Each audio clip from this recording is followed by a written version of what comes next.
تم پر مرا ہوا جانور اور بہتا لہو اور سور کا گوشت اور جس چیز پر اللہ کے سوا کسی اور کا نام پکارا جائے اور جو جانور گلا گھٹ کر مر جائے اور جو چوٹ لگ کر مر جائے اور جو گر کر مر جائے اور جو سینگ لگ کر مر جائے، یہ سب حرام ہے،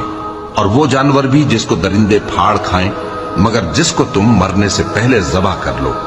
اور وہ جانور بھی جو غیر اللہ کے آستانے پر ذبح کیا جائے، اور یہ بھی کہ پانسوں سے قسمت معلوم کرو، یہ سب گناہ کے کام ہیں۔ آج کافر تمہارے دین سے نا امید ہو گئے ہیں تو ان سے مت ڈرو اور مجھی سے ڈرتے رہو۔ آج میں نے تمہارے لیے تمہارا دین کامل کر دیا ہے اور اپنی نعمتیں تم پر پوری کر دی اور تمہارے لیے اسلام کو بطور دین پسند کر لیا۔ ہاں، جو شخص دھوپ میں ناچار ہو جائے بشرطے کہ گناہ کی طرف مائل نہ ہو تو اللہ بخشنے والا ہے، بڑا مہربان۔